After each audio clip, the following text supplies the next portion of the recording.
आज 25 दिसंबर है। 25 दिसंबर की तारीख इस देश के बहुसंख्यक वंचित शोषित तबके के लिए बड़ी अहमियत रखती है।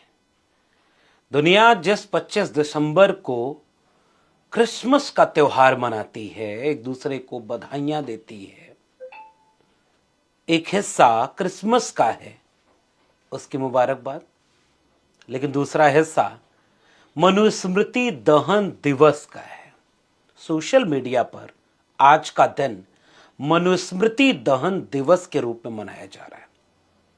इस देश में जिन लोगों को वर्ण व्यवस्था में शूद्र कहा गया, जो वर्ण व्यवस्था से अछूत यानी तिरस्कृत थे, या आधी आबादी यानी महिलाएं, वो इस मनुस्मृति को तिरस्कृत करने के लिए आज के दिन को याद करते हैं। क्योंकि आज के दिन, आज से तकरीबन 100 साल पहले 1927 में बाबा साहब डॉक्टर भीमराव अंबेडकर ने मनुस्मृति को जलाया था अपने दो दोस्तों के साथ। और 25 दिसंबर को देश का वंचित शोषित बहुजन समाज फिर से यह ऐलान करता है, यह घोषणा करता है कि यह देश किसी भी ऐसे ग्रंथ से नहीं चलेगा जिसमें इस देश की बहुसंख्यक आबादी के लिए हिकारत भरी हो, तिरस्कार भरा हो, अपमान भरा हो और अमानवीय आधार पर वो इंसान को इंसान से बांटता हो। मनुस्मृति पर आप अगर पढ़ना चाहें तो दर्जनों लेख, जैसे आप स्क्रीन पर देख रहे होंगे, इन्हें जाकर पढ़ सकते हैं। मैं चाहता तो कई घंटों की मेहनत के बाद मनुस्मृति के एक एक श्लोक से आपको परिचित कराता कि क्यों मनुस्मृति को आपको भी तिरस्कृत करना चाहिए, मगर आप इन लेखों में आप उन उद्धरणों को पढ़ सकते हैं। महिलाओं के लिए किस अध्याय के किस श्लोक में क्या कहा गया है, कब महिलाओं को पति का गुलाम बनाया गया, कब पुत्र और पिता का गुलाम, कब पति की सेवा करना, कब महिलाएं कौन सा काम नहीं कर सकती हैं, पति कैसा भी हो उसकी सेवा करना है। लेकिन महिला और पुरुष के नाम पर गैर बराबरी और अमानवीय विभाजन करने वाली किताब का नाम है मनुस्मृति। वैसे ही इस देश में ब्राह्मणों को श्रेष्ठ कैसे बताया जाए, श्राद्ध कर्म का एक चैप्टर मैं आज सुबह ही देख रहा था।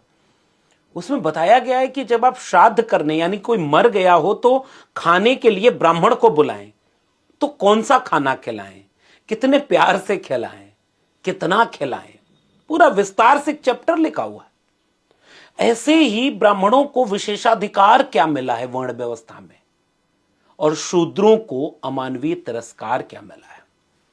विस्तार से वर्ण मनुस्मृति इसके सिलसिलेवार ब्यौरे का नाम है। मनुस्मृति आज से 1,500-2,000 साल पहले की एक रचना, जिसकी कोशिश थी कि समाज ऐसा चले। कुछ लोगों का दावा है कि समाज तो ऐसा कभी चला नहीं, लेकिन वह सच्चाई तो है कि मनुस्मृति उस मानसिकता के लोगों की हसरतों की किताब तो आज भी है। ये वही किताब है जिसके लिए जब संविधान बना तो आरएसएस ने कहा कि इसमें तो मनुस्मृति से कुछ लिया ही नहीं गया, भारत का संविधान तो विदेशी है। और उसके बाद से लेकर 75 साल हो गए, दक्षिणपंथी आरएसएस और बीजेपी, उनके दिल में मनुस्मृति आज भी दर्ज है। वो येन केन प्रकारेण किसी और रूप में उसी मनुस्मृति के विभाजन को, तिरस्कार को, हिकारत को अपने दिल में रखे हुए हैं। इसीलिए वो अक्सर संविधान विरोधी साबित हो जाते हैं। कुछ विद्वान कहते हैं कि बाबा साहब doctor Ambedkar Hindu code bill को बनाने के समय मनुस्मृति की तारीफ तो करते हैं, लेकिन बाबा साहब अंबेडकर ने कभी क्या मनुस्मृति जलाने पर माफी मांगी? क्या उन्होंने कहा कि मुझसे गलती हो गई, मनुस्मृति में तो कुछ अच्छी चीजें भी हैं? बाबा साहब अंबेडकर ने एक एक धर्म ग्रंथ का जवाब लिखकर दिया, एक एक तर्क का जवाब लिखकर किताबों में और बोलकर दिया। अपने जीवन काल में बाबा साहब अंबेडकर ने केवल एक किताब को चुना जलाने के लिए, तो इसके पीछे की वजह भी आप समझ सकते हैं कि वो अपने समाज को क्या पैगाम देना चाहते हैं। और आज कौन लोग हैं जो मनुस्मृति के पक्ष में खड़े हैं? एक जाति जनगणना क्यों ना इसकी हो जाए, जिसे मनुस्मृति ने विशेषाधिकार दिया, वही आज भी उसके पक्ष में ट्विटर पर ट्रेंड चला रहे हैं मनुस्मृति के समर्थन में। वे सारे लोग आरएसएस और बीजेपी के पैरोकार हैं।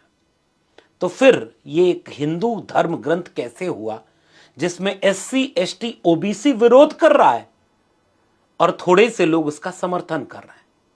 फिर कुछ दिन पहले या कुछ दिन बाद फिर यही लोग आ जाएंगे कि जातियां तो खत्म हो गई हैं, अब तो आरक्षण को खत्म कर देना चाहिए। कोई भिक्षा यात्रा निकालेगा तो कोई कहेगा कि हिंदुओं एक हो जाओ तभी बचोगे। अगर आपके दिल में मनुस्मृति है तो आप एससी एसटी ओबीसी को एक कैसे कर रहे हैं? क्योंकि वो इनको हिकारत, तिरस्कार, अपमान देती है। तो आप एक तरफ मनुस्मृति को भी मानेंगे और हिंदुओं को एक करने की बात करेंगे, और यह बात एससी एसटी ओबीसी समझता है। जैसे प्रेस कॉन्फ्रेंस करके मुख्यमंत्री योगी आदित्यनाथ ये बताते रहे कि हमने शौचालय बनाए, हमने राशन दिया, हमने कितना कुछ किया, ये बाबा साहब के सपनों का ही तो भारत है, हम तो बाबा साहब के मुताबिक चल रहे हैं। कौन उन्हें समझाए कि बाबा साहब के सपनों के भारत में 69,000 शिक्षक भर्ती घोटाला नहीं था। आपने उस पर धोखा दिया एससी एसटी ओबीसी को। बाबा साहब के सपनों के भारत में बांदा विश्वविद्यालय में 15 में से 11 एक ही जाति, जो आपकी जाति है, योगी होने के बाद भी जाति है आपकी, आप ही एक इंटरव्यू में बताते हैं, तो उसी के लोग सेलेक्ट हो जाते। बाबा साहब अंबेडकर के सपनों के भारत में आरक्षण था एससी एसटी ओबीसी का, ईडब्ल्यूएस नहीं था। गोडसे, गोलवलकर, हेडगवार और सावरकर के सपनों के भारत में ईडब्ल्यूएस आरक्षण था। तो सच सच बताइए भाजपा के लोगों कि किसके सपनों का भारत बन रहा है? बाबा साहब अंबेडकर के सपनों के भारत में लिटरल एंट्री नहीं थी। एनएफएस के नाम पर देश में प्रोफेसर बनने से एससी एसटी ओबीसी को रोका नहीं जा रहा था।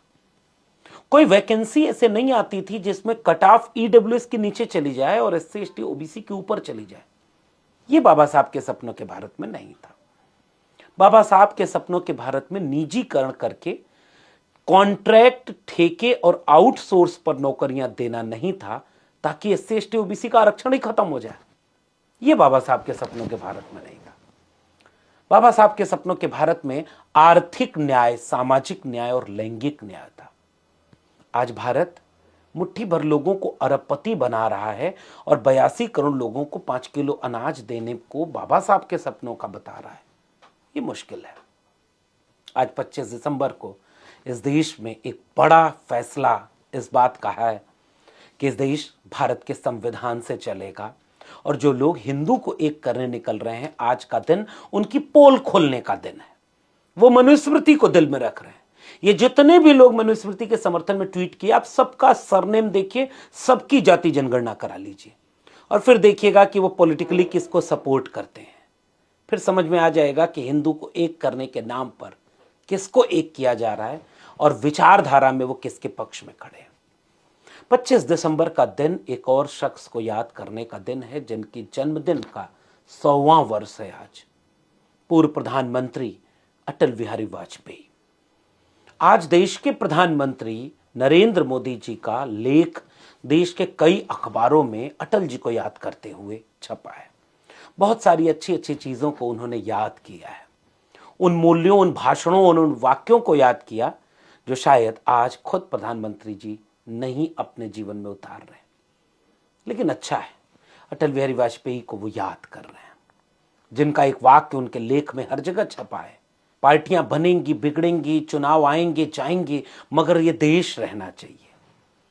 और ये बात कौन याद कर रहा है? देश के मौजूदा प्रधानमंत्री नरेंद्र मोदी जी, जो देश में वन नेशन वन इलेक्शन ला रहे हैं, जो देश में ईवीएम के नाम पर चुनाव करा रहे हैं, जिस पे लोगों का भरोसा डिग गया है। चुनाव आयोग को इतना कमजोर कर चुके हैं कि अब लोग चुनाव आयोग पर केवल चुटकुले सुनते और सुनाते हैं, कार्रवाइयां नहीं होती। पिछले दिनों बीजू जनता दल, कांग्रेस पार्टी, समाजवादी पार्टी चुनाव आयोग गई शिकायत करने। महाराष्ट्र से शिकायत हुई, आज तक एक भी कार्रवाई चुनाव आयोग की तरफ से नहीं हो पाई जो सुर्खियां बन सके। अटल बिहारी वाजपेयी को याद करते हुए प्रधानमंत्री नरेंद्र मोदी अपनी विचारधारा के उस शख्स को याद कर रहे हैं जिन्होंने पाकिस्तान के खिलाफ भी कविताएं लिखी। वो जब सेकुलर डेमोक्रेटिक होते हैं तो कुछ और अटल बिहारी होते हैं जिसकी तारीफ हर लोग करने लगते हैं कि जाति धर्म से पार्टी से ऊपर उठ करके बहुत सारे लोग अटल बिहारी वाजपेयी को अच्छा कहने लगते हैं कि एक अच्छे व्यक्ति हैं अटल बिहारी वाजपेयी, लेकिन गलत पार्टी में हैं। लेकिन जब मैं देखता हूं कि वो अयोध्या में कार सेवा के वक्त वहां एक भाषण देते हैं कि वहां तो नुकीले पत्थर हैं, जमीन तो समतल करनी पड़ेगी, मुझे फिर अटल बिहारी वाजपेयी कुछ और नजर आते हैं। पाकिस्तान पर उत्तेजक कविता लिखने वाले अटल बिहारी कोई और नजर आते हैं। 2001 में जब अटल बिहारी वाजपेयी प्रधानमंत्री थे तो संविधान के ऊपर एक कमेटी बिठा दिए थे और उस कमेटी का काम था कि यह संविधान को बदलना या संशोधित करने के लिए वो अपनी रिपोर्ट देगी। वो तो भला हो तत्कालीन राष्ट्रपति के.आर. नारायणन का कि उस कमेटी की रिपोर्ट को उन्होंने नजरअंदाज कर दिया। तब मुझे अटल बिहारी वाजपेयी कुछ और नजर आते हैं।